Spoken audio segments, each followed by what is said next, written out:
Darling, I have incredible news to share with you tonight. Natasha's heart raced as she clutched the pregnancy test in her trembling hands, hidden behind her back. After 3 years of marriage to Damian Holloway, CEO of Holloway Industries, she was finally pregnant. Tonight would be perfect. She prepared his favorite meal, lit candles throughout their penthouse in downtown Seattle, and even bought a small pair of baby shoes to reveal the surprise. Before we dive back in, let us know in the comments where you're watching from. And if this story resonates with you, don't forget to subscribe, because tomorrow's story is something truly special I can't wait to share. What news? Damian asked distractedly, his eyes glued to his phone screen as he loosened his tie. I'll tell you over dinner. I made your favorite. His phone buzzed. Then again. And again.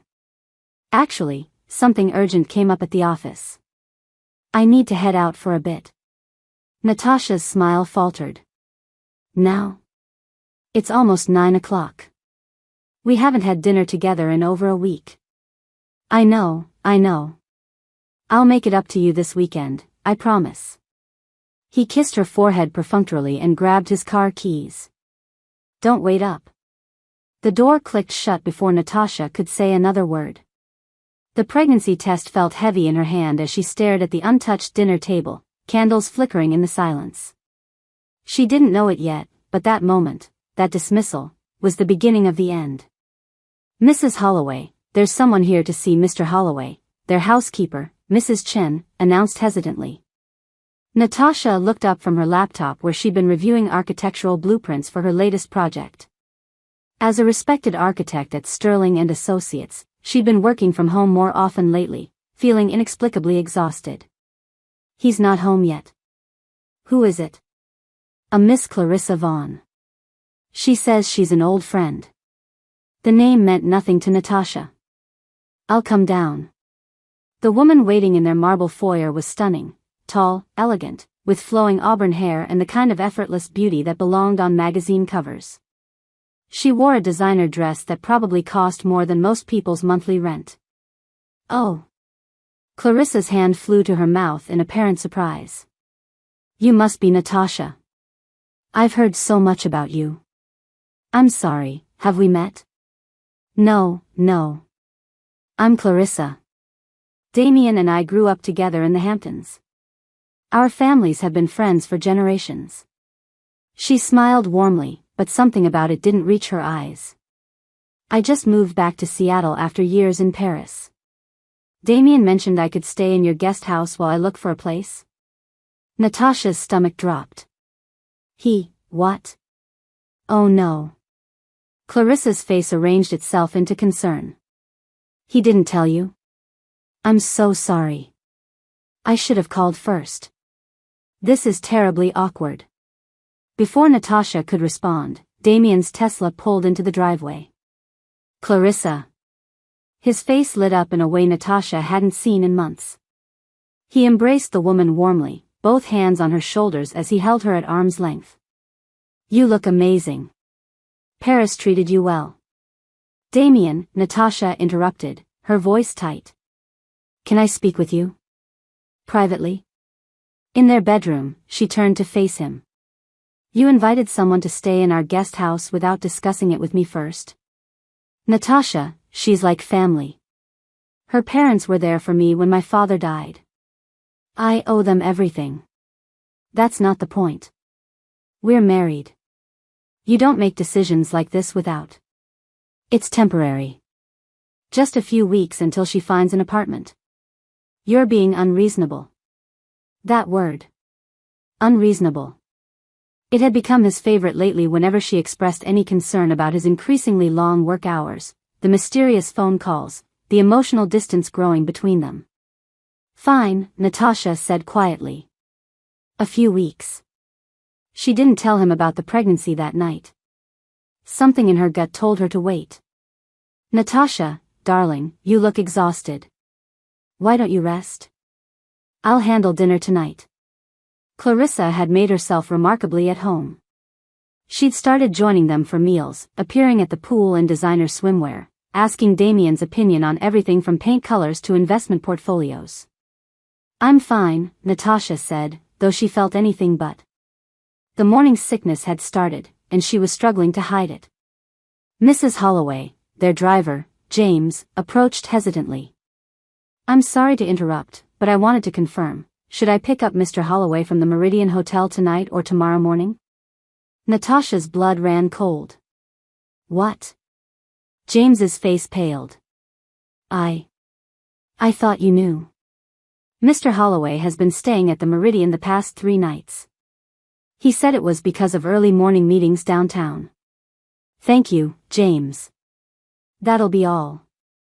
Clarissa conveniently disappeared into the garden. When Damien came home that evening, Natasha was waiting in the living room. The Meridian Hotel? Really? He didn't even have the decency to look surprised. The board meetings start at 6 a.m. It's more efficient than commuting from here. You didn't think to mention it? I didn't think I needed permission to make practical business decisions.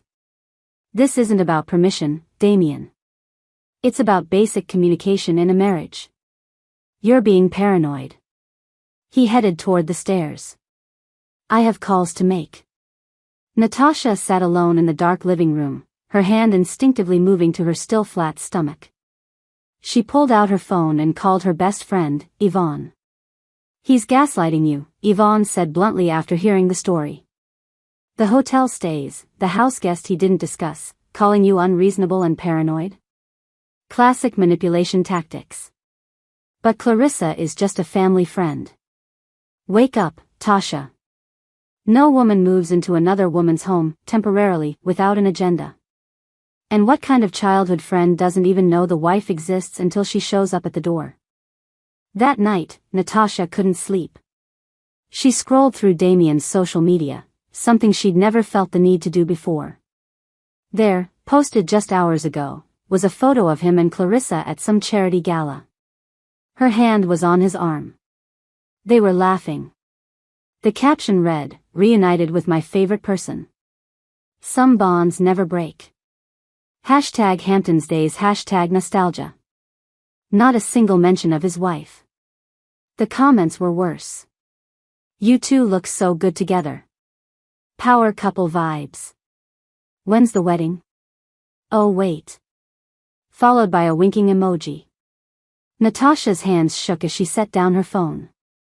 She walked to the bathroom and stared at the pregnancy test she'd hidden in her drawer, still waiting for the right moment to share the news. In the guest house across the garden, a light was still on.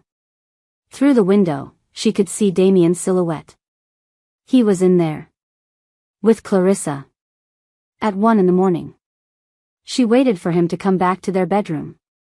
He never did. Natasha woke to find Damien already gone. On the kitchen counter was a note, business trip to San Francisco. Back Friday. D. No, love. No, miss you. Just an initial. Mrs. Chen approached carefully. Mrs. Holloway, I need to tell you something. It's not my place, but Miss Vaughn asked me yesterday how long Mr. Holloway has been unhappy in the marriage. She wanted to know if you two were still in love. The words hit like a physical blow. Thank you for telling me, Mrs. Chen. Alone in the house, Natasha made a decision. She drove to her doctor's office and confirmed what she already knew. She was 8 weeks pregnant. Healthy. Due in 7 months. But as she sat in the parking lot, staring at the ultrasound image, a cold clarity settled over her. Her husband was choosing another woman. The signs were everywhere, she'd just been too hopeful, too trusting to see them. She wouldn't tell him about the baby. Not yet. Not until she understood exactly what was happening and what she needed to do. What Natasha didn't know was that this was only the beginning. The foundation of her entire life was about to crumble, and by the time the dust settled, she would become someone completely unrecognizable. Someone who would vanish without a trace. It took a lot of care and time to prepare and narrate this for you, so if you're enjoying it, a quick subscribe really helps and means the world to us. Alright, let's get back to it. Natasha stood in the doorway of Damien's home office, her hands gripping the doorframe for support. What she discovered on his unlocked laptop made her stomach churn, and it wasn't the morning sickness. Email after email. Messages exchanged with Clarissa dating back 6 months. Long before she'd, coincidentally, moved back to Seattle. I can't stop thinking about our night in Paris. She doesn't understand me like you do. Just a few more weeks. I need to time this right. The sound of laughter from the pool snapped her back to reality. Through the window, she watched Damien and Clarissa lounging on adjacent chairs, cocktails in hand, looking for all the world like a couple on vacation. Her phone buzzed. A text from her mother. Sweetheart, your cousin Rebecca saw Damien with a woman at Celestia last night. The French restaurant downtown. She said they were holding hands across the table. Please tell me it's not what it looks like. Celestia. Their anniversary restaurant. The place Damien had proposed 3 years ago. Natasha's vision blurred with tears.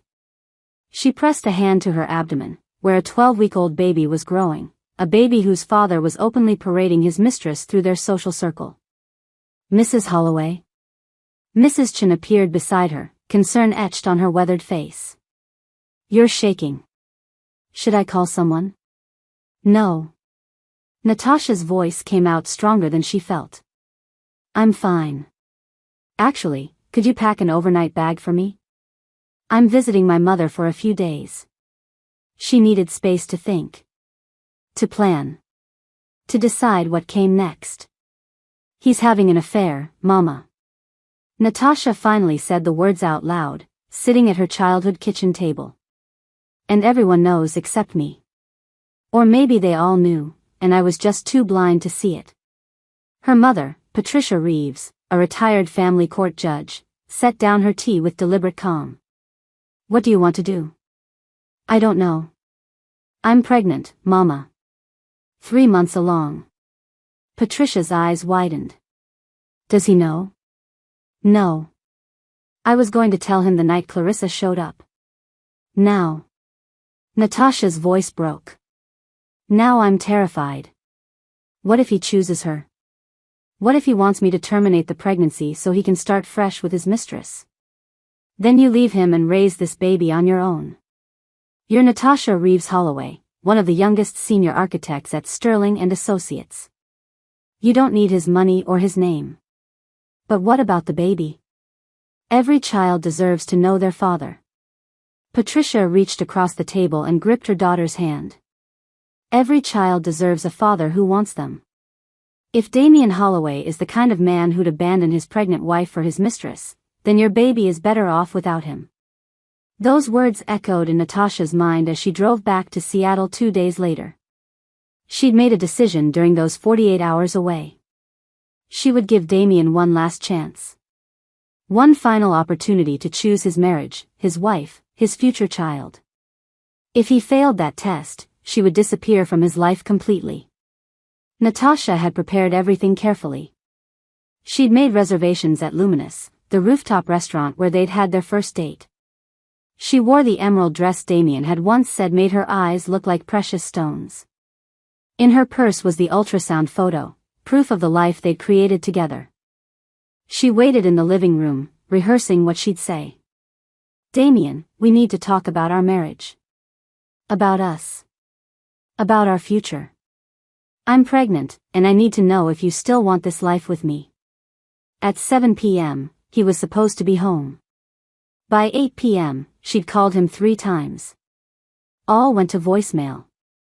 At 8:30 p.m., she heard his car in the driveway. Relief flooded through her, until she saw he wasn't alone. Clarissa emerged from the passenger seat, laughing at something Damien had said. They walked toward the house together, his hand casually resting on the small of her back, the same gesture he used to do with Natasha. They stopped short when they saw her standing in the doorway. Natasha. Damien had the decency to look uncomfortable. You're home. I thought you were still at your mother's. We had reservations tonight. At Luminous. Our Friday date night. Remember? His face went blank. He'd forgotten. Completely forgotten. Oh damn, I'm sorry.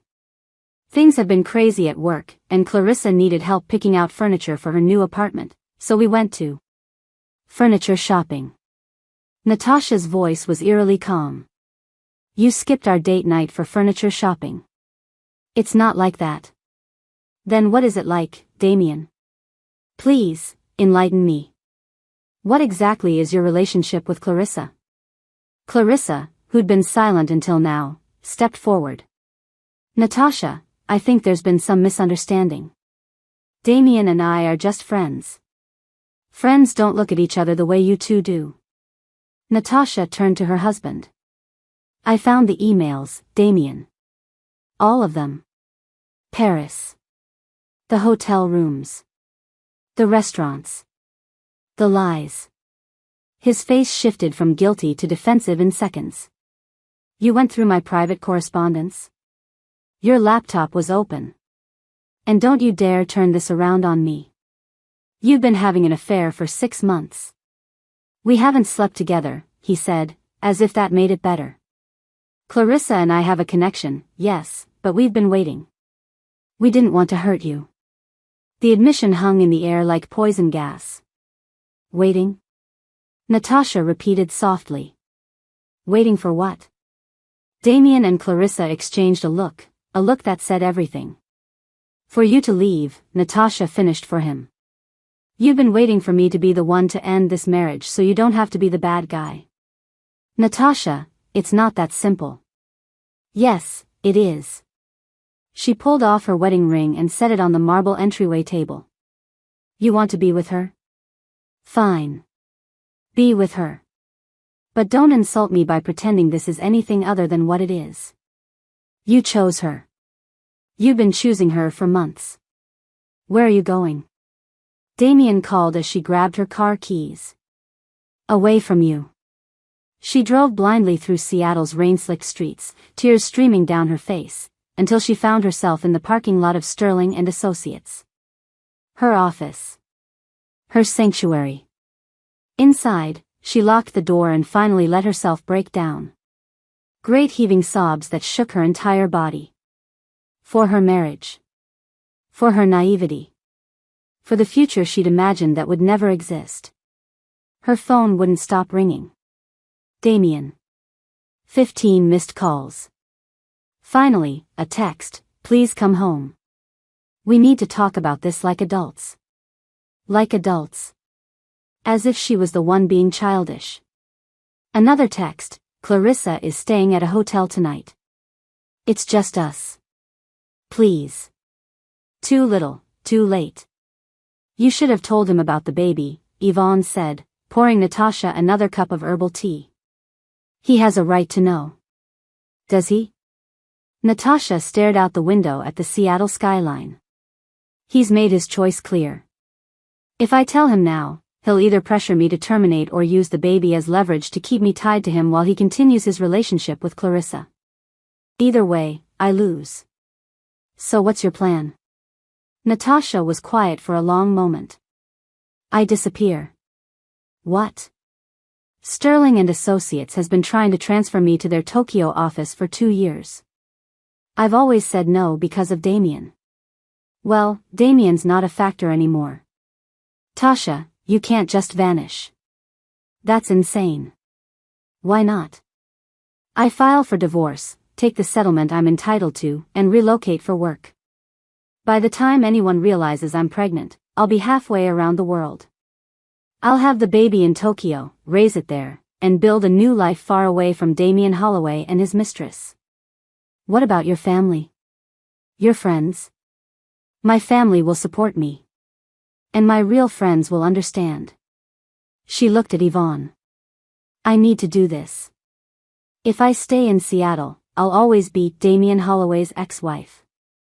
The woman he left for Clarissa Vaughn. The discarded wife. In Tokyo, I can be Natasha Reeves. Architect. Mother. Survivor. Yvonne studied her friend's face. Gone was the soft, trusting woman who'd walked into her apartment last night. In her place was someone harder. More determined. Okay, Yvonne finally said. If you're doing this, we do it right. You'll need a lawyer. A good one. Someone who'll eviscerate Damien in the settlement. I know just the person. Damien sat in his corner office, staring at the divorce papers that had been delivered by courier that morning. Petitioner, Natasha Reeves Holloway. Respondent, Damien Charles Holloway. Grounds, irreconcilable differences and adultery. His assistant, Trevor, knocked softly. Sir, your 10 a.m. is here. Also, there's been some talk about Mrs. Holloway. What kind of talk? Apparently, she's been offered a position in Tokyo. Senior Director of International Projects.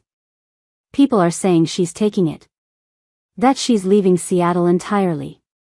The papers slipped from Damien's hands. Tokyo? His phone buzzed. A text from Natasha, my lawyer will be in touch regarding asset division. I'm not interested in a prolonged battle. I just want out. Consider this your freedom, the one you've clearly been wanting. Enjoy it with Clarissa. He tried calling. The number was disconnected. He drove to their penthouse. The closet on her side was empty. Her personal items, gone. Even her favorite coffee mug had been removed from the kitchen cabinet. It was as if Natasha Reeves Holloway had never existed. In the master bedroom, he found one item she'd left behind, a framed photo from their wedding day. Across it, she'd written in silver marker, "You got what you wanted." I hope she was worth it. But she wasn't gone yet. Not officially. There would be legal proceedings, negotiations, settlements. He'd see her again. They'd have to face each other, talk, maybe even. His lawyer called that afternoon with devastating news. Mr. Holloway, Mrs. Holloway's attorney is exceptionally aggressive. They're demanding full disclosure of all assets, including the offshore accounts. They have evidence of your relationship with Miss Vaughn, photos, emails, text messages. If this goes to court, you'll be eviscerated. I strongly recommend settling quickly and quietly. What are her terms? The penthouse, 50% of all marital assets, full ownership of her architectural firm's shares, and, this is unusual, she wants no alimony. She's waiving all future financial claims beyond the settlement. It's as if she wants to erase any connection to you completely. Damien felt something twist in his chest. Pride? Regret?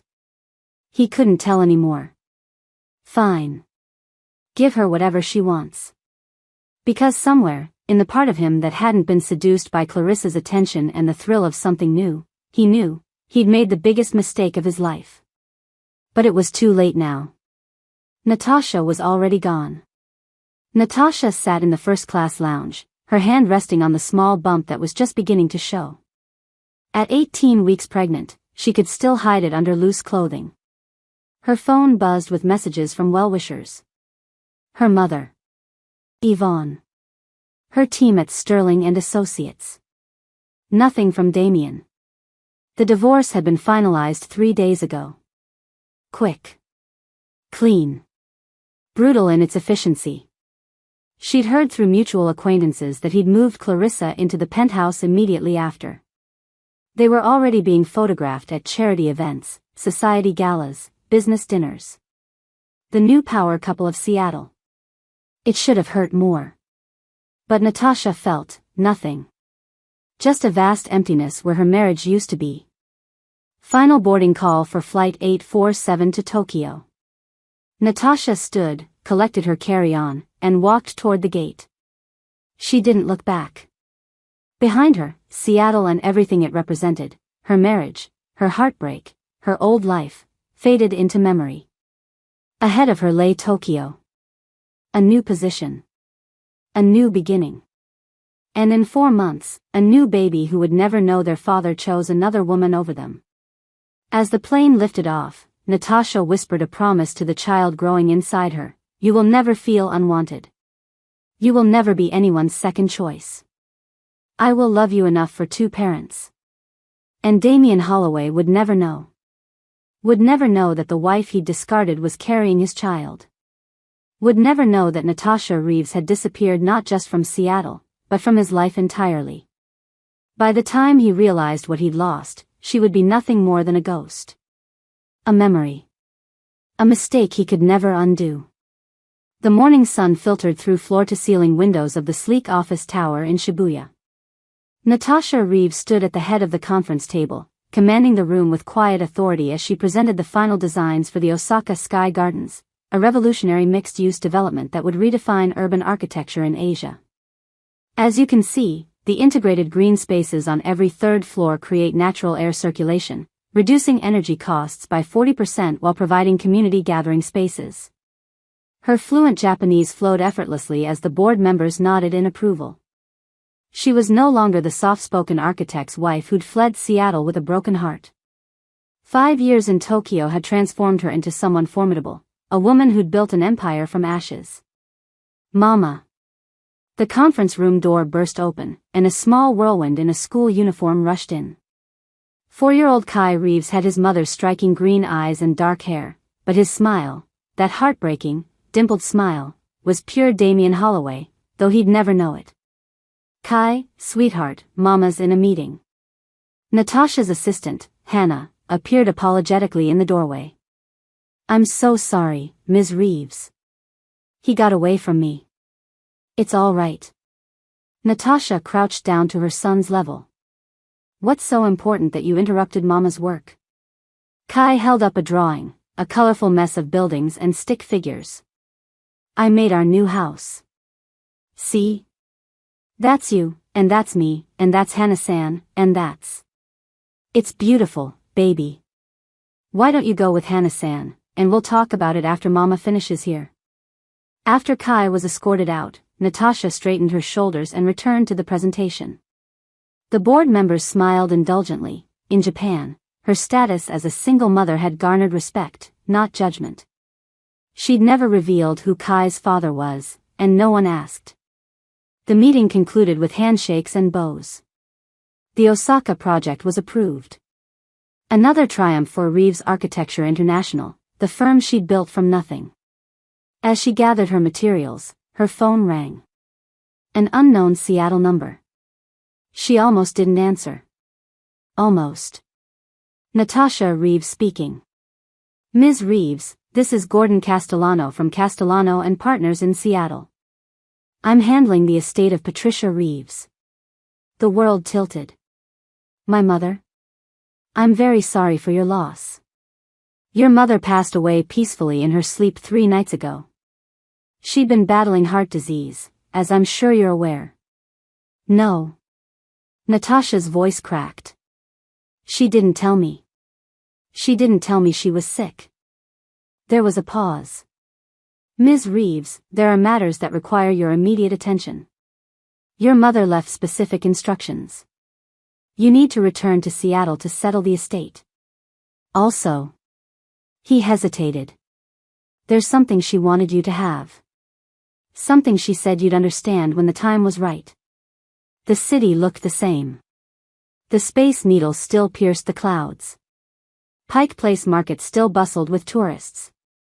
Rain still fell in that particular Seattle way, not quite a drizzle, not quite a downpour. But Natasha was different. She wore her armor now, a tailored black suit, her hair in a sleek bun, designer sunglasses hiding eyes that had learned not to trust. Kai walked beside her, holding Hannah's hand, taking in the unfamiliar American city with wide-eyed wonder. Mama, why are the buildings so small? He asked in Japanese. Because Tokyo is special, baby. This was Grandma's city. Patricia Reeves's funeral was small, intimate. Natasha's extended family was there, cousins, aunts, uncles who'd supported her decision to disappear 5 years ago. They embraced her, cooed over Kai, asked polite questions about Tokyo. No one mentioned Damien Holloway. After the service, Gordon Castellano pulled her aside. Your mother's will is straightforward. The house in Bellingham goes to you, along with her savings and personal effects. But there's this. He handed her a sealed envelope with her name written in her mother's elegant script. Inside was a letter and a newspaper clipping. The clipping was from the Seattle Times business section, dated 6 months ago. Holloway Industries faces bankruptcy as CEO's personal scandals rock company. The article detailed Damien's spectacular fall from grace. Clarissa Vaughn had systematically embezzled funds from Holloway Industries over 3 years. By the time the board discovered the fraud, she'd vanished with over $40 million. Damien's reputation was destroyed. Investors fled. The company was in shambles. The letter from her mother read, "My dearest Natasha. If you're reading this, I'm gone, and you've come home. Good. It's time. I've watched you build a beautiful life in Tokyo, and I'm so proud. But there are things left unfinished here. Damien Holloway is paying for his choices, but he doesn't know the greatest consequence, that he has a son. I'm not telling you to forgive him. I'm not telling you to reveal Kai's existence. That choice is yours alone. But I am telling you this, Holloway Industries holds the deed to the Meridian District development, the land your father fought to preserve as a public park before he died. Damien is desperate. The company is selling off assets to survive. That land will be sold to the highest bidder unless someone intervenes. You have the resources now. You have the power. You can save your father's legacy and show Damien Holloway exactly what he lost when he chose that woman over you. Come home, sweetheart. Not for him. For yourself. For Kai. For the future. All my love, Mama." Natasha's hands trembled as she folded the letter. Her mother, ever the strategist, had laid out a path for revenge disguised as justice. "Ms. Reeves?" Gordon interrupted her thoughts. "There's one more thing. Your mother established a trust fund in Kai's name. Substantial. She said to tell you, so you never have to rely on anyone ever again." The building looked shabbier than Natasha remembered. The lobby that had once gleamed with marble and chrome now showed signs of neglect, scuffed floors, outdated furniture, a receptionist who looked harried rather than polished. "I'm here for the Meridian District property auction," Natasha announced. The receptionist's eyes widened at her impeccable appearance, the kind of wealth that announced itself quietly. "The meeting is on the 15th floor, but I'll need to see your credentials." Natasha Reeves, CEO of Reeves Architecture International. "I'm pre-registered." The name clearly meant nothing to the young woman, who was probably hired long after Natasha had left Seattle. She handed over a visitor's badge. The elevator ride gave Natasha time to steady her breathing. She hadn't seen Damien in 5 years. Hadn't spoken to him since the divorce papers were signed. For all he knew, she could be anywhere in the world. The conference room was packed with developers, investors, corporate vultures circling the corpse of Holloway Industries. Natasha took a seat in the back, her sunglasses still on, hoping to observe before being observed. Then he walked in. Damien Holloway looked like a man who'd aged a decade in 5 years. Gray threaded through his dark hair. Lines creased his face that hadn't been there before. His suit, while still expensive, hung slightly loose on his frame. The arrogant confidence she remembered had been replaced by something harder, more desperate. He didn't see her. Didn't even glance at the back row. "Ladies and gentlemen, thank you for attending." His voice was hoarse, tired. "As you know, Holloway Industries is liquidating non-essential assets. The Meridian District property represents 12 acres of prime Seattle real estate. We'll be accepting sealed bids today with a minimum starting price of $18 million. $18 million. For land that should have been a public park. Land her father had died fighting to preserve. Are there any questions before we begin?" Natasha stood. Removed her sunglasses. Let her voice carry across the room. "I have a question, Mr. Holloway. Does the current zoning allow for mixed-use development with mandatory green space allocation?" The room fell silent. Damien's head snapped up. His face went white. "Natasha?" She smiled, cold, controlled, nothing like the warm woman he'd once known. "Hello, Damien. It's been a while." He stared as if seeing a ghost. "What are you? You're in Tokyo." "I heard you were in Tokyo." I'm back. Temporarily. She walked toward the front of the room, every eye following her. The zoning question? I'd like to know before I submit my bid. Your bid? He couldn't seem to process what was happening. Reeves Architecture International is very interested in the Meridian property. We specialize in sustainable urban development with community integration. Exactly what that land deserves. A murmur rippled through the room. Someone whispered, "RAI? They designed the Osaka Sky Gardens. They're worth billions." Damien's eyes darted between Natasha and his assistant, Trevor, who looked equally stunned. I didn't know you were. I mean, your company wasn't on the pre-registered list. An oversight, I'm sure. Natasha's smile didn't waver. I registered under my corporate entity. Perhaps the name didn't ring any bells? The implication was clear. You didn't even know what I became after you threw me away. Before Damien could respond, the door opened again. A woman entered, tall, blonde, elegant in a way that screamed old money. She walked straight to Damien and placed a possessive hand on his arm. Darling, I thought this was supposed to be quick. We have dinner reservations at... She stopped mid-sentence when she saw Natasha. Oh. Lydia, this is Natasha. My ex-wife. Not Clarissa. A different woman. Of course.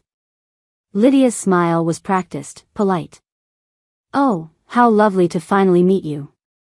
Damien's mentioned you. Has he?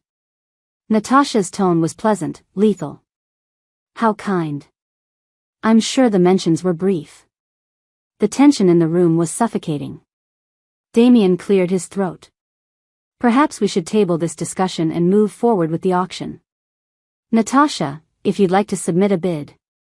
I already have. She handed an envelope to Trevor. 25 million. Cash. Closing within 30 days. No contingencies. Gasps echoed around the room. 25 million was 7 million over the minimum. Damien took the envelope with shaking hands. This is... Natasha, we should talk. Privately. There's nothing to discuss. This is business, Mr. Holloway. Surely you remember how that works. Cold. Transactional. No emotion involved. She turned to leave, then paused at the door. Oh, and Damien? Don't bother trying to contact me. My lawyers will handle everything from here. Just like before. As she walked out, she heard Lydia's confused voice. Who was that woman? And why did she look at you like that? Natasha didn't hear Damien's answer. She was already in the elevator, her composed mask finally cracking as her hands shook. Hannah was waiting in the lobby with Kai, who'd been exploring the building's public art installations. Mama. Look what I drew. He held up a sketch of the building. That's beautiful, baby. She scooped him into her arms, breathing in his little boy's scent, innocence and possibility. Did you see the sad man upstairs, Mama? He looked like he lost something. Natasha's eyes drifted to the elevator bank, where she knew Damien was probably still standing, trying to process what had just happened. Yes, sweetheart, she whispered. He lost something very precious. And he'll never get it back. Natasha sat in her mother's study, surrounded by boxes of memories. Photos of her childhood. Her parents' wedding album. Her own wedding photos, which her mother had apparently kept despite Natasha asking her to destroy them. She studied the image of herself in a white dress, smiling up at Damien with such complete trust. Such absolute faith that they'd have forever. What a fool she'd been. Her phone buzzed. Unknown number. She almost ignored it, but something made her answer. Natasha. Damien's voice was raw. Please don't hang up. How did you get this number? I still have connections. Look, I need to see you. We need to talk about what happened today, about everything. There's nothing to say. You disappeared for 5 years.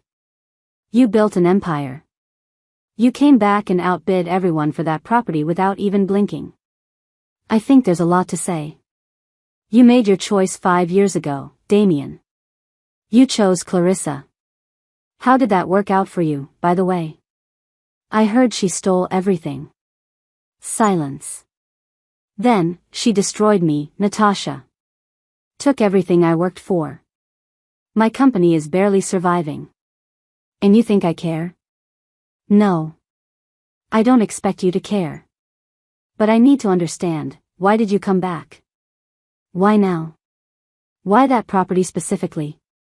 Natasha looked at the photo on her mother's desk, her father standing in front of the Meridian District, holding a sign, "Save our parks." Because some things are worth fighting for. Even if the people who should have protected them failed. Natasha. Goodbye, Damien. She hung up and blocked the number. In the next room, Kai was already asleep, tucked into the bed that had once been hers as a child. She watched him breathe, so peaceful, so innocent. He looked more like Damien every day. The same strong jawline. The same thick lashes. The same dimples when he smiled. But he had her heart. Her determination. Her strength. And Damien Holloway would never know. Natasha had leased the entire 42nd floor of the Columbia Tower, directly across from Holloway Industries. The irony wasn't lost on anyone, least of all Damien, who could probably see her office windows from his own. Ms. Reeves, Mr. Chen from the Seattle Planning Commission is here for your 2 o'clock, Hannah announced, poking her head into the temporary office that had been set up with remarkable efficiency. Natasha glanced up from the Meridian District blueprint spread across her desk. Send him in. And Hannah, has Kai's school enrollment been finalized? Yes. Westlake Academy confirmed his placement starting Monday. They're very excited to have him. Westlake Academy. The most prestigious private school in Seattle. The same school Damien's future children would probably attend, not that he knew he already had a son who'd be walking those same hallways. Martin Chen entered with a warm smile, but Natasha caught the curiosity in his eyes. Ms. Reeves, welcome back to Seattle. I have to say, when I heard you'd won the Meridian bid, I couldn't believe it. You were just a junior architect at Sterling when you left. 5 years changes people, Mr. Chen. Clearly. He settled into the chair across from her. I've reviewed your preliminary plans for the Meridian project. A public park with integrated affordable housing, community centers, and sustainable commercial spaces. It's ambitious. It's what the land was always meant to be. My father fought for this vision before he died. I'm simply finishing what he started. Your father would be proud. Chen's expression softened. I worked with James Reeves on several projects. He was a good man. Speaking of which. He pulled out a folder. There's been some resistance to your proposal. From whom? Holloway Industries. Damien Holloway specifically.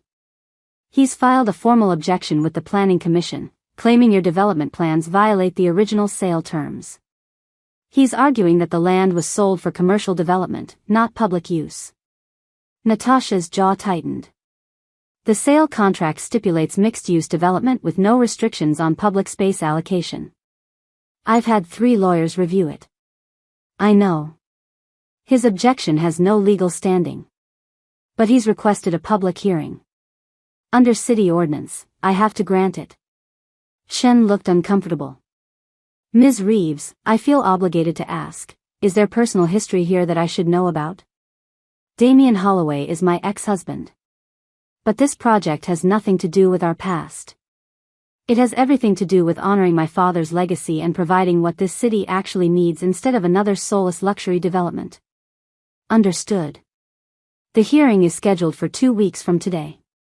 I suggest you prepare for it to get contentious. After Chen left, Natasha stood at her floor-to-ceiling windows, staring across at the Holloway Industries building. She could see figures moving behind distant windows, wondered if one of them was Damien, plotting his next move. Her phone buzzed. A text from an unknown number that had somehow gotten through her blocks.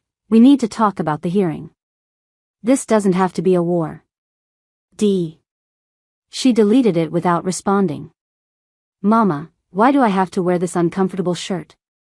Kai tugged at his new school uniform, a crisp white button-down with the Westlake crest. Because that's what all the children wear here, baby. You'll get used to it. Natasha smoothed his collar, fighting back unexpected tears. Her little boy, starting school in the city where his father lived, completely unaware of how close they were. The Westlake Academy campus was impressive, manicured lawns, state-of-the-art facilities, children arriving in town cars and luxury SUVs. Natasha felt a pang of something. Not regret, exactly. More like awareness of the parallel universe where she might have brought Kai here as Damien's acknowledged son, not as a secret she was keeping. Mrs. Reeves? A woman approached with a warm smile. I'm Principal Fitzgerald. We're so pleased to have Kai joining us. It's Ms. Reeves, actually. And thank you for accommodating such a late enrollment. For the daughter of James Reeves and the CEO of RI? It's our honor. Your father was instrumental in designing our new science building. She crouched to Kai's level. Are you ready for your first day, young man? Kai nodded shyly, pressing against Natasha's leg. Don't worry, Mama will pick you up at 3 o'clock. I promise. Natasha kissed his forehead, breathed in his scent one more time, then watched as a teacher led him toward a classroom full of chattering children. She was turning to leave when she heard a familiar voice. Natasha? She froze. Turned slowly. Lydia stood a few feet away, perfectly coiffed as always, with a young girl, maybe 6 years old, holding her hand. Lydia. Natasha's voice was carefully neutral. What a coincidence. My daughter, Phoebe, attends Westlake. 3rd grade. Lydia's smile was polite but probing. I didn't realize you had children. A son. Kai. He's 4. The math was obvious. Lydia's eyes flickered with realization. Natasha had been pregnant when the divorce happened, or shortly after. How lovely. Is his father? Not in the picture. Natasha's tone made it clear the subject was closed. I see. An awkward pause. Well, perhaps our children will become friends. Westlake has wonderful programs for. Lydia, darling, there you are. A man approached, handsome, distinguished, at least 20 years older than Lydia. Oh, I'm sorry, I didn't mean to interrupt. Natasha, this is my husband, Richard Pemberton. Richard, this is Natasha Reeves. She's Damien's ex-wife. Richard's eyebrows rose. The architect? From Tokyo? I read about your Osaka project in Architectural Digest. Brilliant work. Thank you. Are you back in Seattle permanently? I'd love to discuss some potential collaborations. Pemberton Industries is developing several properties that could benefit from your expertise. Before Natasha could respond, Lydia interjected smoothly, Darling, we should let Ms. Reeves get to her meeting. I'm sure she's very busy. The dismissal was subtle but clear. Lydia wasn't Damien's wife, she was his girlfriend, Natasha realized. And she was threatened. Actually, Natasha said, pulling out a business card, I'd very much like to hear about your projects, Mr. Pemberton. Have your office contact mine. As she walked away, she caught Lydia's tight expression in her peripheral vision. Good.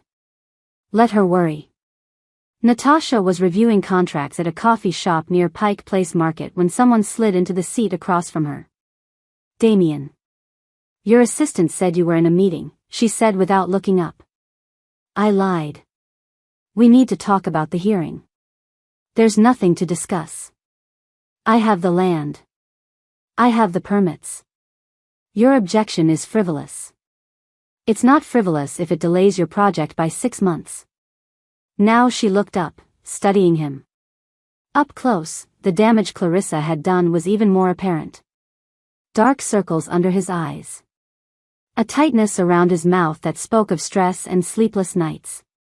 Why are you doing this, Damien? The sale is final. You got your 18 million. 25 million. 25 million.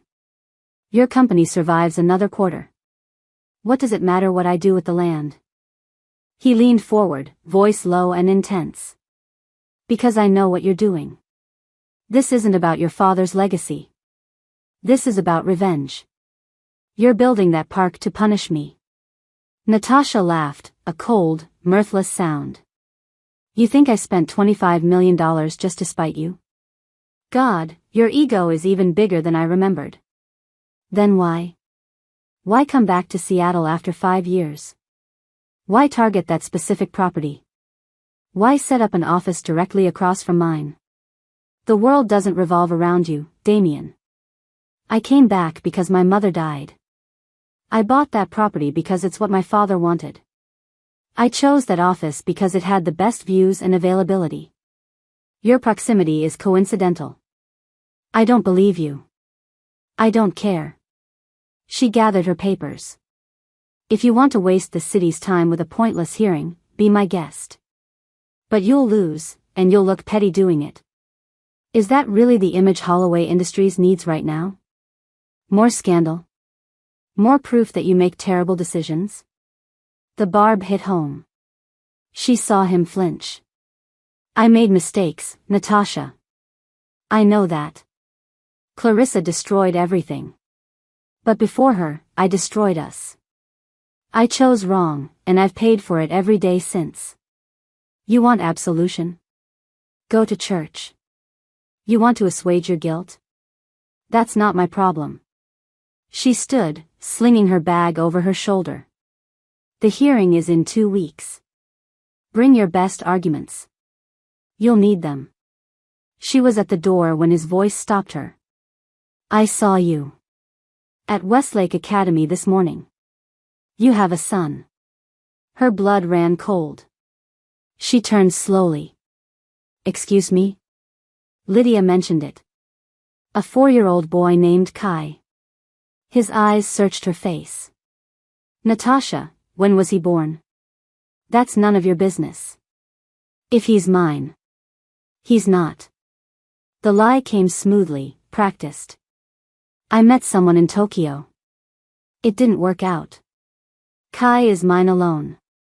You're lying. I can always tell when you're lying. You get this look. You don't know me anymore, Damien. You gave up that right 5 years ago. She stepped closer, voice dropping to a whisper only he could hear. Whatever you think you know, whatever you think you're entitled to, you're wrong. My son has nothing to do with you. Stay away from him. Stay away from us. She left before he could respond, her heart pounding so hard she thought it might burst from her chest. Outside, she leaned against the building, forcing herself to breathe. He suspected. Of course he suspected. The timeline was obvious to anyone who bothered to calculate it. Her phone rang. Yvonne. Please tell me you're not doing anything stupid, her friend said without preamble. Define stupid. Damien's been asking questions. About you. About your time in Tokyo. About whether you were seeing anyone when you left Seattle. How do you know this? Trevor, Damien's assistant, is dating my colleague. Office gossip travels fast. Tasha, he knows something is off. He's going to push until he gets answers. Let him push. I don't owe him anything. No, but you owe Kai the truth eventually. What happens when he starts asking about his father? What happens when some well-meaning person at that fancy school mentions that Mr. Holloway used to be married to a woman named Natasha Reeves? I'll handle it when it comes. You can't run forever. I'm not running. I'm protecting my son from a man who chose another woman over us. After hanging up, Natasha called Hannah. I need you to do something. Enroll Kai under his full legal name, Kai James Reeves. No middle name. No father listed on school records. And have our lawyers draft a cease and desist letter to Damien Holloway. If he attempts any contact with Kai, we'll pursue harassment charges. Ms. Reeves, are you sure? I'm sure. Richard Pemberton's office was old Seattle money, dark wood, leather chairs, photographs with every mayor since the 1970s. Ms. Reeves, thank you for coming. He gestured to a seat. I've been following your career with great interest. The sustainable integration model you've pioneered could revolutionize how we approach urban development. Thank you, Mr. Pemberton. Hannah mentioned you have several properties in development. 3 major projects. Waterfront condos, a mixed-use complex in Capitol Hill, and a commercial space in Bellevue. I'd like to bring you on as lead architect for all 3. Natasha kept her expression neutral, but internally she was calculating. 3 major projects would mean permanent Seattle presence. Extended time in the city. More chances for Damien to dig into her life. But it would also mean establishing RAI's American headquarters. Securing Kai's future. Building something lasting in her father's city. I'm interested, she said carefully. But I need full creative control. No compromises on sustainability standards, no cutting corners for profit margins. Done. I don't just want buildings, Ms. Reeves. I want legacy projects. The kind people talk about for generations. They shook hands. As Natasha stood to leave, Pemberton added, almost casually, I should mention, Damien Holloway approached me about these same projects 6 months ago. I turned him down. Holloway Industries' reputation is too damaged right now. I appreciate your confidence in me instead. It's not instead of him, Ms. Reeves. It's because of you. You're the better architect. You always were. In the elevator down, Natasha allowed herself a small smile. Damien wanted a war? Fine. She'd give him one. But he'd forgotten who taught her to fight. Kai was in his pajamas, drawing at the kitchen table while Natasha prepared dinner. Hannah had returned to the hotel, giving them rare mother-son alone time. Mama, why doesn't my daddy live with us? Natasha's knife slipped, nearly nicking her finger. What made you think about that, baby? Phoebe at school said her daddy lives in a different house from her and her mama. She sees him on weekends. Will my daddy come on weekends? Natasha set down the knife, wiped her hands, and sat beside her son. Sweetheart, your daddy, he doesn't know about you. Why not?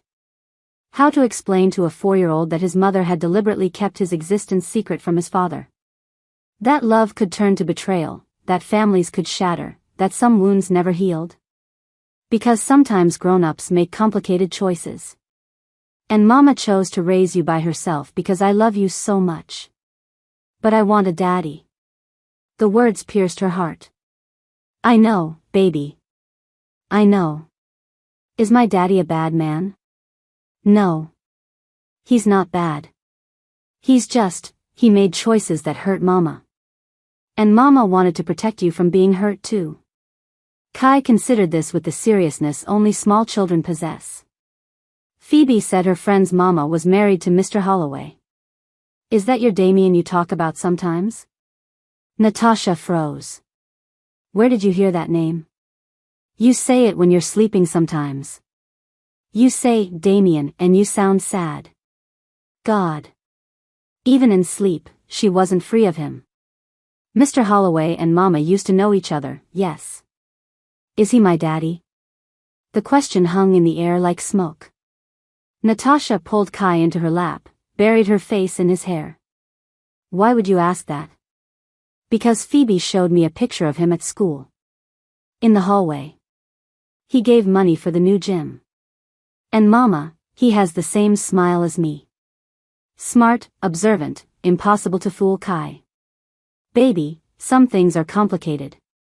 And Mama promises that when you're older, I'll explain everything. But right now, what you need to know is that you are loved. So loved. And Mama will always protect you. Even from my daddy? Especially from your daddy. Kai seemed to accept this, returning to his drawing. But Natasha's hands shook as she returned to preparing dinner. The walls were closing in. Damien was suspicious. Kai was asking questions. and Natasha's carefully constructed life of secrets was beginning to crack. The hearing was in 1 week. And she had the terrible feeling that everything was about to explode. The council chamber was packed. Local news cameras lined the back wall, reporters murmuring into microphones about the battle between ex-spouses over prime Seattle real estate. Natasha sat at the front table with her legal team, perfectly composed in a charcoal suit, her presentation materials organized with military precision. Damien sat across the aisle with his own lawyers, looking haggard despite the expensive suit. Their eyes met once, briefly, before Natasha deliberately looked away. "All rise for the Seattle Planning Commission," the bailiff announced. Martin Chen took his seat at the center of the 5-member panel, flanked by Commissioner Rodriguez, Commissioner Park, Commissioner Williams, and Commissioner Thompson. The room settled into tense silence. "We're here today to address the objection filed by Holloway Industries regarding the Meridian District development proposal submitted by Reeves Architecture International," Chen began. "Mr. Holloway, you have 15 minutes to present your case." Damien stood, and Natasha noted the slight tremor in his hands as he approached the podium. "Commissioners, thank you for your time. My objection is straightforward. The land sale contract specifies commercial development with revenue-generating capacity. Ms. Reeves's proposal includes 60% public park space, which violates the spirit of that agreement and will deprive the city of substantial tax revenue." Commissioner Rodriguez leaned forward. "Mr. Holloway, I've reviewed the contract. There's no specific restriction on public space allocation. Can you point to the clause you're referencing?" Damien's lawyer whispered something to him. "The intent was clear when we listed the property. We marketed it as prime commercial real estate. But you accepted Ms. Reeves's bid knowing her firm specializes in sustainable public-private developments," Commissioner Park interjected. "Her proposal was publicly filed 2 days before the auction closed. You had every opportunity to reject it. I was advised the sale was legally binding regardless. So this objection isn't about contract violation," Commissioner Williams said dryly. "It's about buyer's remorse. You wish you'd received a different kind of bid." Murmurs rippled through the gallery. Natasha kept her expression neutral, but internally she felt a surge of satisfaction. Damien's jaw tightened. "With respect, Commissioner, this is about what's best for Seattle's economic future. Ms. Reeves has been absent from this city for 5 years. She doesn't understand the current market conditions, the employment needs, I'd like to respond to that," Natasha said, standing. Chen nodded. "Ms. Reeves, you have the floor." She approached the podium, and the cameras shifted to capture her. "Good. Let all of Seattle watch this. Mr. Holloway is correct that I've been away for 5 years. In that time, I've designed sustainable developments in Tokyo, Singapore, Melbourne, and Vancouver. I've won 3 international architecture awards. I've proven that public spaces and commercial viability aren't mutually exclusive, they're synergistic." She pulled up her first slide, the Osaka Sky Gardens. This project generated $400 million in revenue in its first year while providing 8 acres of public green space, a community health center, and 200 units of affordable housing. She clicked to the next slide, her father's original sketches for Meridian District. "This land has a history. My father, James Reeves, spent the last year of his life fighting to preserve it as public space. He died before he could see that vision realized. Mr. Holloway claims I don't understand Seattle's needs, but I was born here. I grew up here. My father gave his life to protecting this city's soul from developers who see only profit margins." She locked eyes with Damien. "And I won't let his legacy be paved over for luxury condos and corporate tax breaks." The gallery erupted in applause. Chen gavelled for order. Damien shot to his feet. "This is exactly what I'm talking about. This is personal vendetta disguised as urban planning. Ms. Reeves isn't doing this for Seattle, she's doing it to punish me." "Punish you?" Natasha's voice cut like a blade. "Mr. Holloway, I paid $7 million over asking price for this land. I'm investing $50 million of my own capital into this project. I'm creating 800 permanent jobs and 1,500 construction jobs. Exactly how does that punish you? You know damn well. Language, Mr. Holloway, Chen warned. Commissioners, may I present the economic impact study? Natasha's lawyer interjected smoothly, handing out thick folders. As you'll see on page 12, Ms. Reeves's proposal will generate more annual tax revenue than a comparable commercial-only development due to increased property values in surrounding areas and sustained foot traffic. Commissioner Thompson flipped through the pages, eyebrows rising. These projections are substantial. Mr. Holloway, do you have competing economic data? Damien's lawyer whispered frantically. We weren't provided with Ms. Reeves's full proposal until yesterday. We haven't had time to commission our own study. You've had 2 weeks since the hearing was scheduled, Commissioner Park noted. Ms. Reeves filed her complete proposal within 48 hours. The writing was on the wall. Natasha could see it in the commissioners' faces, in the way Damien's shoulders sagged. Any final statements? Chen asked. Damien stood one more time. Commissioners, I'll be direct. My company made a mistake selling this land. We needed the capital to survive, but that doesn't mean the sale should result in a project that prioritizes ideology over practicality. I'm asking you to require modifications to Ms. Reeves's proposal, reduce the public space allocation, increase commercial density, make it economically sustainable. It is economically sustainable, Natasha countered. The study proves it. What you're really asking is for the commission to override the legal sale because you've realized what you lost, and I don't mean the land. The implication hung in the air. The reporters were scribbling furiously. Damien's face flushed. This has nothing to do with our personal history. Then stop making it personal. Natasha's composure finally cracked. You sold the land. I bought it. The sale is legal, the proposal is sound, and the only reason we're in this room is because you can't stand that I succeeded without you. That I built something you couldn't destroy. That I'm not the broken woman you left behind. The chamber fell silent. Chen cleared his throat. I think we've heard enough. The commission will deliberate and issue a ruling within 72 hours. This hearing is adjourned. The gavel struck. Natasha was surrounded by reporters, cameras flashing, microphones thrust in her face. Ms. Reeves, was that exchange as personal as it seemed?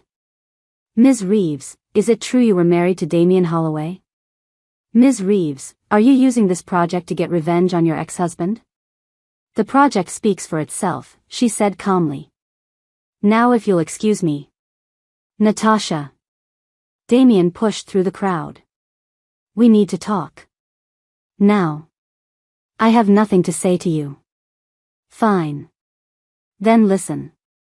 He grabbed her arm, not roughly, but firmly enough that she couldn't walk away without making a scene. I know Kai is my son. Her blood turned to ice. Around them, reporters' eyes widened, cameras pivoting. Let go of me, she said quietly. I hired a private investigator. You left Seattle 5 years ago. You were pregnant. You had a son 9 months later in Tokyo. The timeline is obvious. Circumstantial. Meaningless. He looks like me, Natasha. Lydia showed me a photo from the school directory. He has my eyes, my smile. He has my eyes. Green, like mine. And lots of children smile. I want a paternity test. The reporters were in a frenzy now, questions flying, cameras flashing like strobe lights. Natasha jerked her arm free. You want nothing. You have no rights. You abandoned me when I needed you most. You chose Clarissa. You made it clear I meant nothing to you. So no, Damien, you don't get to waltz back into my life demanding access to my son just because your guilty conscience finally caught up with you. I have legal rights. You have nothing. Her voice rang out across the plaza. You were never listed on the birth certificate. You never paid child support. You never even knew he existed. In the eyes of the law, you're a stranger. And that's exactly what you'll remain. She turned to her lawyers. File a restraining order. If he comes within 500 feet of me or my son, I want him arrested. Natasha, please. But she was already walking away, her legal team forming a protective barrier against the shouting reporters and Damien's desperate calls. Natasha sat in her office, blinds drawn, trying to stop her hands from shaking.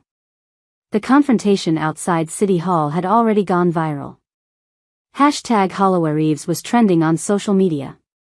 News sites were running headlines: architectural rivalry or custody battle? CEO's ex-wife hiding his son? Meridian District drama, more than meets the eye. Her phone wouldn't stop ringing. Her mother's lawyer. Yvonne. The Westlake Academy principal. Richard Pemberton's office. She ignored them all until one call came through that she couldn't avoid. Ms. Reeves, this is Dorothy Kim from Family Court Services. We've received a petition for emergency custody hearing filed by Damien Holloway. You're required to appear with legal representation in 72 hours. Natasha closed her eyes. On what grounds?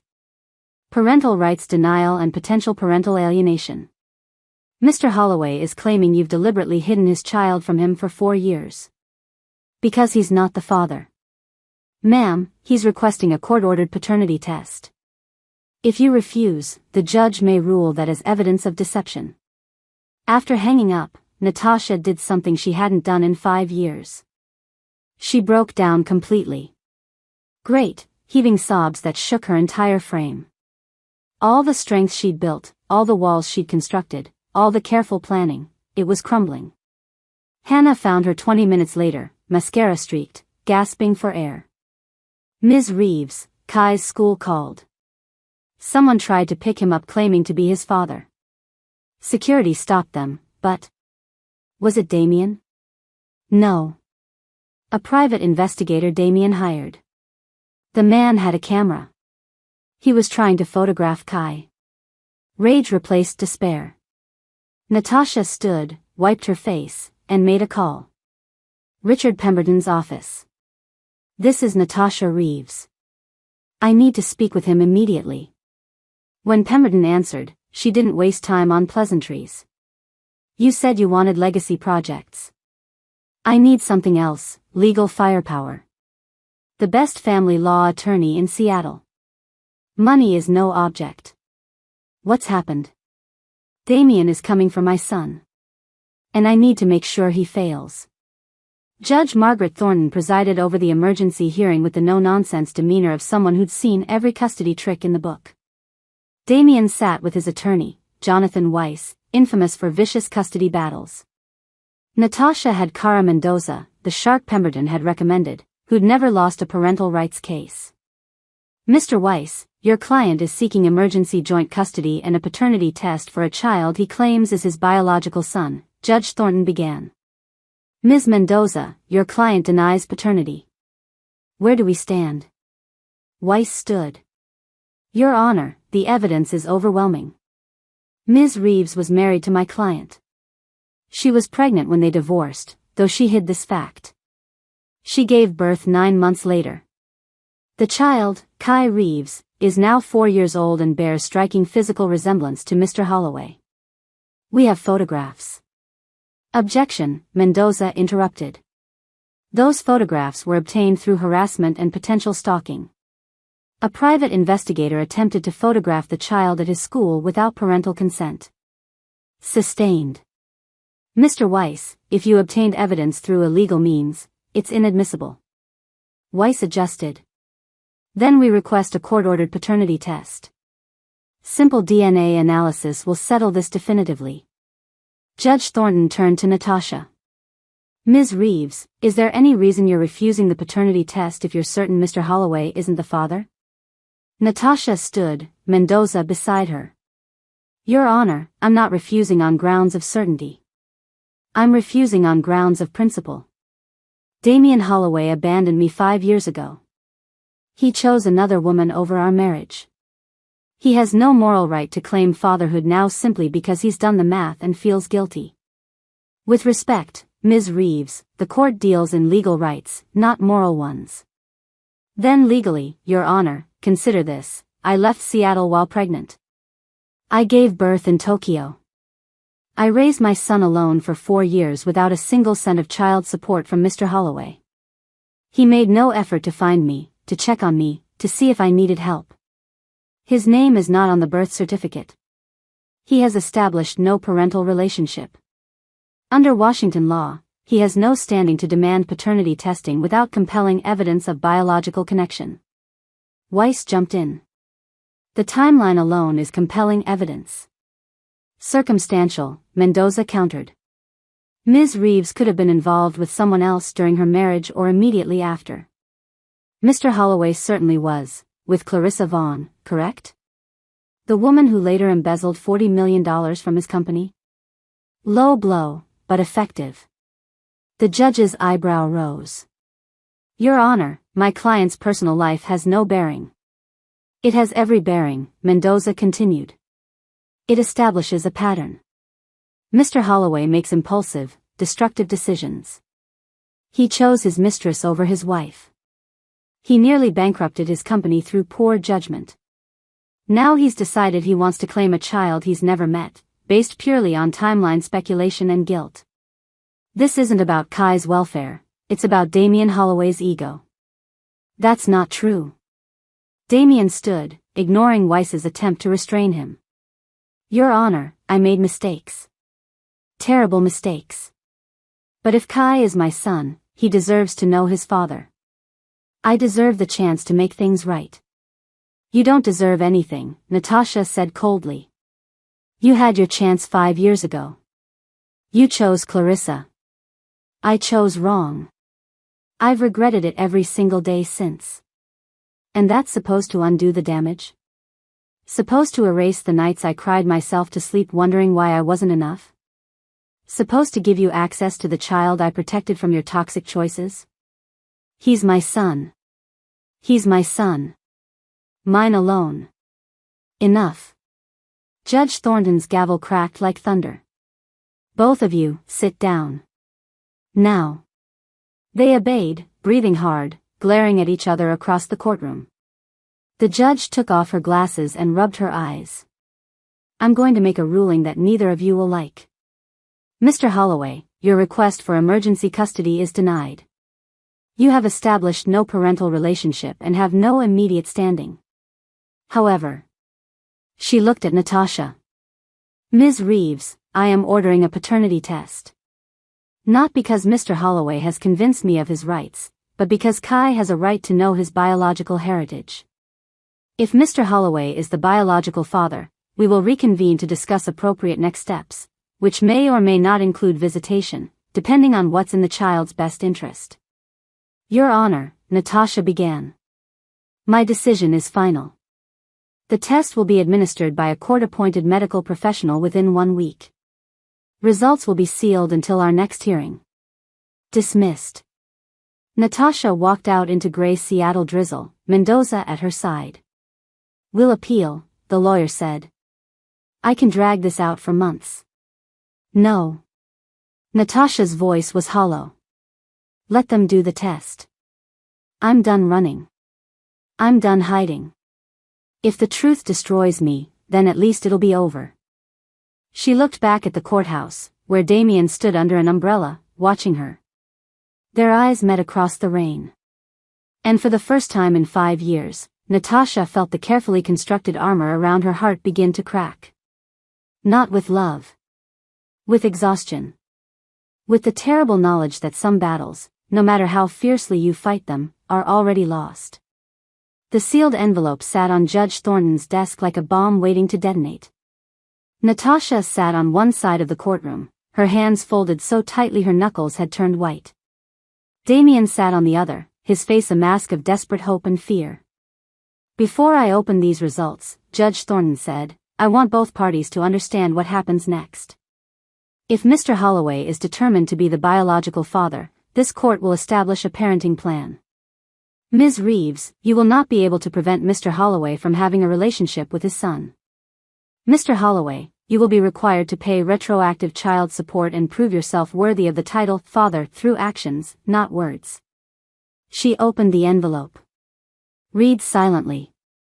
Her expression revealed nothing. The test confirms with 99.9% certainty that Damien Holloway is the biological father of Kai James Reeves. Natasha closed her eyes. Damien's sharp intake of breath was audible across the silent courtroom. Ms. Reeves, I understand your reasons for keeping this secret. Your ex-husband betrayed you in the most painful way possible.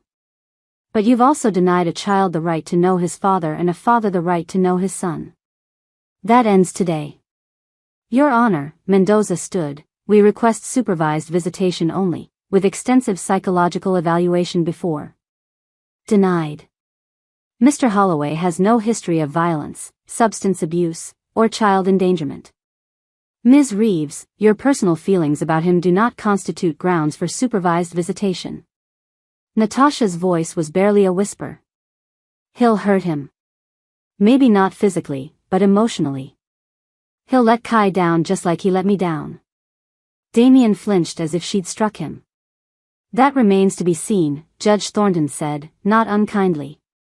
Here's my order. Mr. Holloway will have supervised visitation for the first month, supervised by a court-appointed child psychologist, not because I think he's dangerous, but because Kai needs professional support while adjusting to this revelation. After 1 month, assuming the psychologist's report is favorable, we'll transition to unsupervised visitation. Child support will be calculated and backdated to Kai's birth. She looked directly at Damien. Mr. Holloway, you're being given a second chance you don't deserve. Don't waste it. This court is adjourned. Rain poured down in sheets. Natasha stood under the overhang, watching water cascade off the edges like tears. Natasha. Damien approached cautiously, as if she might bolt. Can we talk? Please. What's left to say? You won. You get access to Kai. I didn't win. Nobody won here. He stepped closer, his expensive suit already soaked. I need you to understand something. I'm not doing this to hurt you or to take Kai away from you. I'm doing this because I have a son I didn't know existed, and I won't, miss another moment of his life. You missed 4 years. 4 birthdays. His first words. His first steps. Every milestone, every nightmare, every triumph, I was there. Alone. You don't get to just waltz in now and play daddy. I know. And I'm sorry. God, Natasha, I'm so sorry. For Clarissa. For not seeing what I had until I lost it. For every choice I made that led us here. His voice broke. I destroyed us. I destroyed everything good in my life because I was stupid and selfish and blind. Sorry doesn't change anything. No, it doesn't. But maybe time will. Maybe if I prove to you, to Kai, that I've changed, that I can be the father he deserves. You can't undo the past, Damien. I'm not trying to. I'm trying to build a future. Not with you, I know that's gone. But with Kai. He deserves a father who'll show up, who'll be there, who'll love him unconditionally. He wiped rain from his face. Let me try. That's all I'm asking. Let me try. Natasha studied him, this man who'd once been her everything, who'd shattered her so completely she'd fled to another country to escape the pieces. He looked older, haunted, broken in ways that money and power couldn't fix. The first time you let him down, she said quietly, the first time you choose something else over him, I will make your life a living hell. I will use every legal tool at my disposal to remove you from his life. Do you understand me? I understand. And you don't get to be his friend.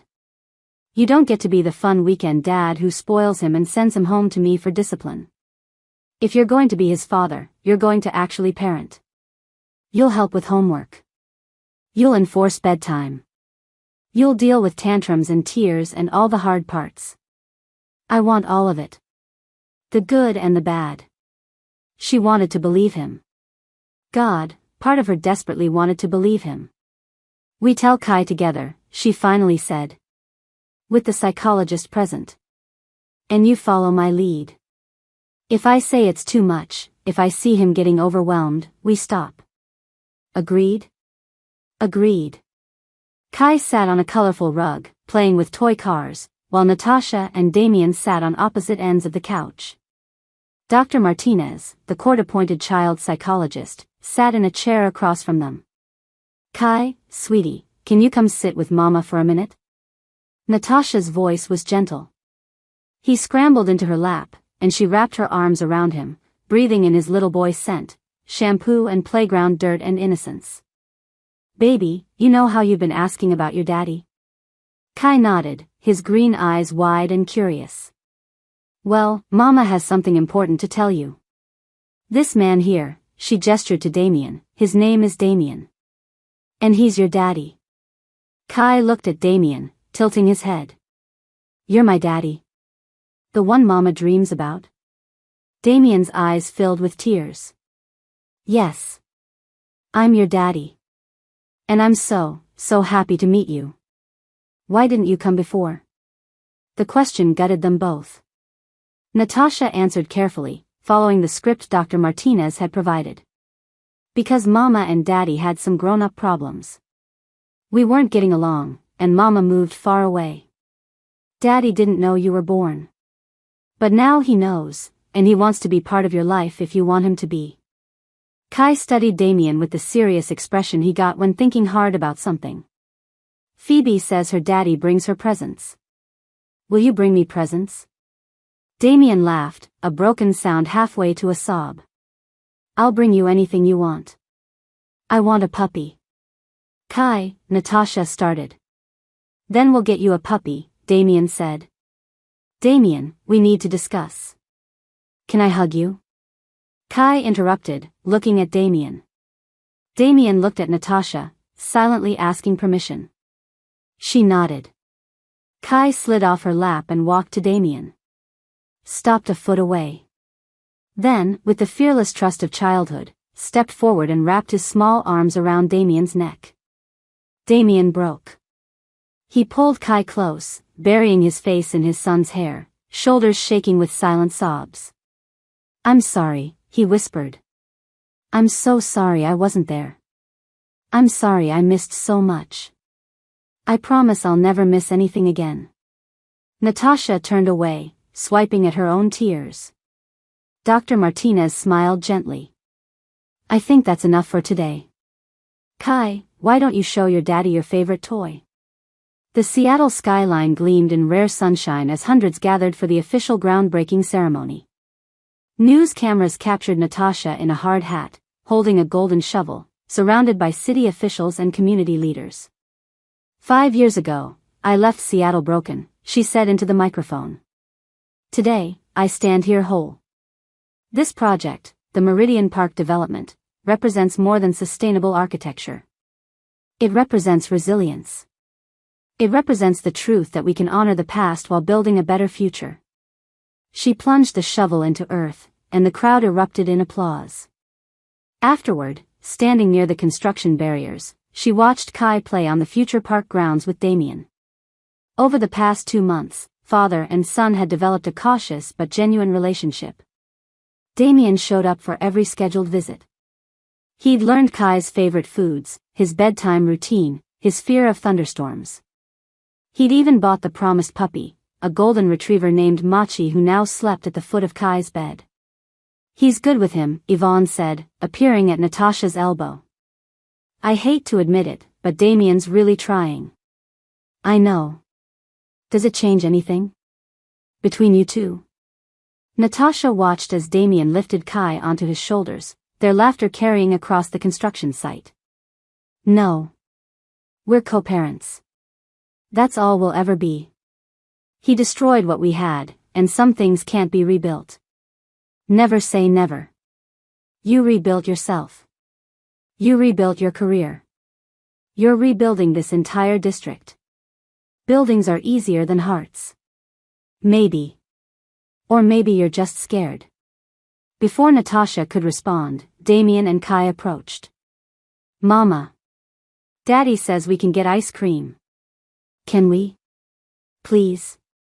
Natasha looked at Damien, saw the question in his eyes. Not just about ice cream. About whether she'd join them. About whether they could be, if not a family, at least friendly. Ice cream sounds good, she heard herself say. Kai cheered. Damien smiled, a real smile, the kind she remembered from before everything went wrong.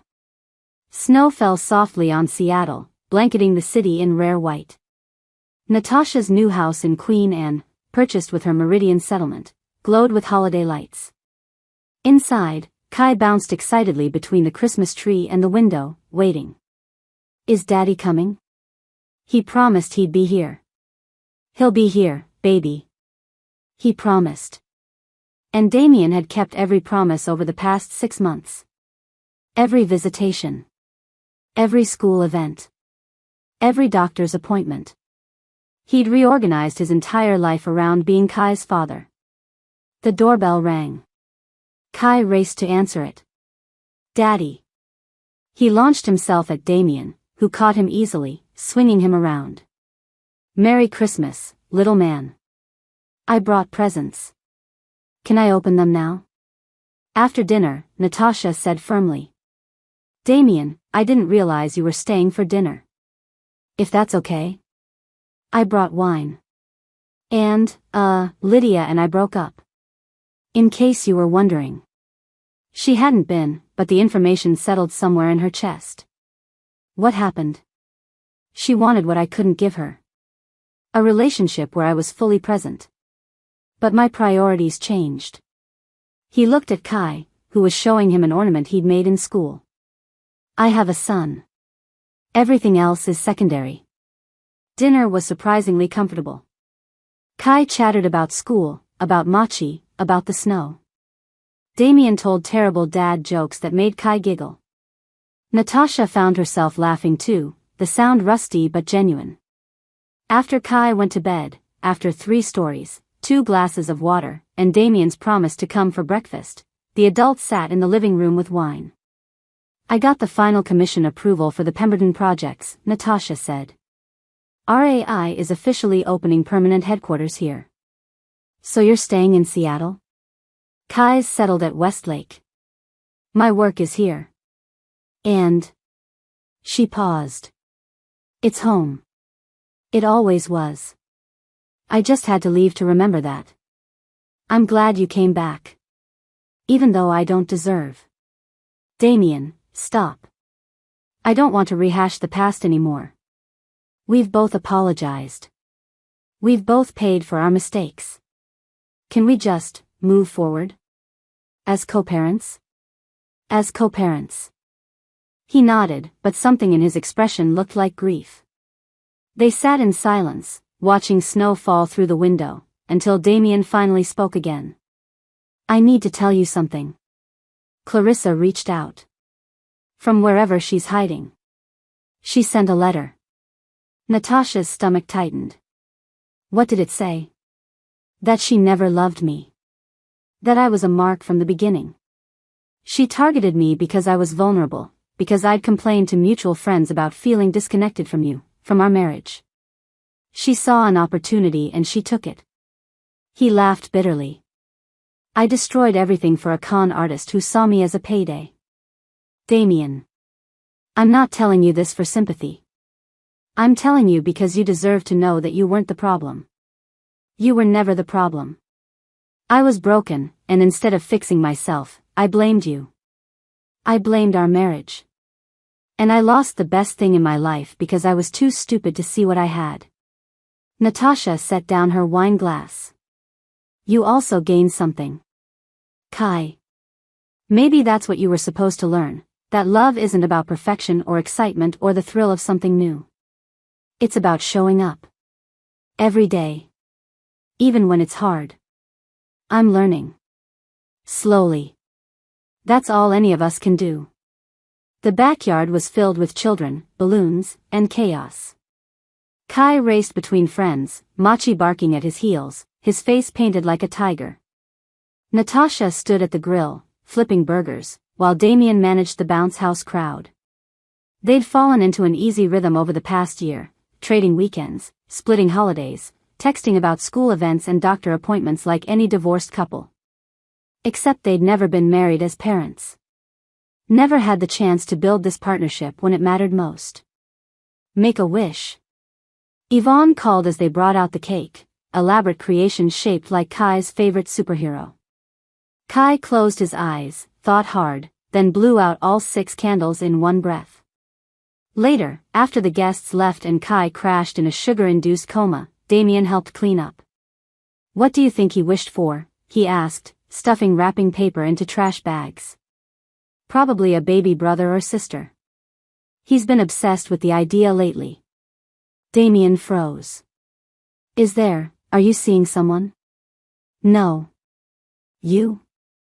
"No. Haven't really had time. Between Kai and trying to rebuild the company." He trailed off. "Do you ever think about it? What might have been if I hadn't been such an idiot?" Natasha was quiet for a long moment. "Sometimes. But then I remember that we had to break to become who we are now. You had to lose everything to learn what matters. I had to leave to find my strength. Maybe we weren't supposed to have a happy ending. Maybe we were supposed to have this, a second chance at being better people. Is there any universe where we get another chance? Not as we were, but as we are now?" The question hung between them, heavy with possibility and pain. "I don't know, Damien. I honestly don't know. You've proven you can be a good father. But I don't know if I can ever trust you again as a partner. Some scars are too deep." "I understand." He did, she could see it in his eyes. "But for what it's worth, I'm not the same man who chose Clarissa over you. And I'll spend the rest of my life proving that, even if it's only as Kai's father. That's enough. It has to be enough." But as he left that night, as she watched him drive away through streets still decorated with birthday streamers, Natasha felt something unfamiliar stir in her chest. Not love. Not yet. Maybe not ever. But possibility. The faint, terrifying possibility that forgiveness might not mean forgetting, but rather choosing to build something new from the ruins of what was destroyed. The Meridian Park opened to crowds of thousands. Children played in fountains designed by Kai, now 9, who'd insisted on contributing a drawing. Families picnicked on lawns where James Reeves had once stood, fighting for this very vision. Natasha stood at the dedication plaque, reading her father's name etched in bronze, and felt him there, proud, present, at peace. "Mama, come on. Daddy's waiting." Kai ran up, grabbing her hand. At 9, he was all gangly limbs and missing teeth, splitting his time between his mother's creativity and his father's business acumen. She let him pull her toward the stage, where Damien stood with city officials, preparing for the ribbon-cutting ceremony. Their eyes met across the crowd, and he smiled, warm, genuine, with no shadow of the past haunting it. They weren't together. Probably never would be. The wounds were too deep, the betrayal too fundamental. But they'd built something better than romance. They'd built respect. Partnership. A shared commitment to the child they'd created and the city they both loved. As Kai stood between them, holding each of their hands while cameras flashed and crowds cheered, Natasha realized this was enough. She disappeared once, broken and alone, carrying a secret that weighed like stone. She'd return transformed, successful, strong, unafraid. And if Damien had lost her forever, if he spent the rest of his life regretting what could have been, that was his burden to bear. She'd already carried hers. Now she was free. The ribbon fell. The park opened. The future spread before them like the green lawns of Meridian District, full of possibility, built on solid ground, ready for whatever came next. And Natasha Reeves, who'd once vanished without a trace, stood in the sunlight and finally felt like she'd come home. 6 months after my garden party, I received an invitation in the mail, to Declan's 9th birthday celebration. A formal card with a note from Vanessa: "We'd love for you to join us for Declan's special day." It would mean a lot to him to have his big sister there. I held the invitation for a long time, thinking about how to respond. A year ago, I would have been hurt by the late, impersonal invitation. I would have agonized over whether to attend, hoping this might be the event where things finally changed. Now, I simply sent a polite RSVP, "Thank you for the invitation. I have a prior commitment that day, but please wish Declan a happy birthday from me." I didn't have a prior commitment. But I had learned that sometimes the most important commitment is the one you make to yourself, to stop showing up for people who don't show up for you, to stop hoping for different results from the same patterns, to stop sacrificing your peace for relationships that only bring pain. I thought about that girl sitting in her car outside her father's house, heartbroken and invisible. If I could talk to her, I would tell her, "You're not the problem. You never were. And someday soon, you'll throw yourself the most beautiful party, surrounded by people who see you clearly and love you genuinely. You'll learn that chosen family is real family, that self-celebration isn't selfish, and that the most important invitation you'll ever extend is the one that invites yourself to your own life." The journey from excluded daughter to celebrated self wasn't easy or linear. There were still hard days when I missed having a father who was present and proud. There were moments when I saw other families and felt the grief of what I'd lost. But mostly, there was joy. The joy of being surrounded by people who chose me as enthusiastically as I chose them. The joy of celebrating myself without guilt or apology.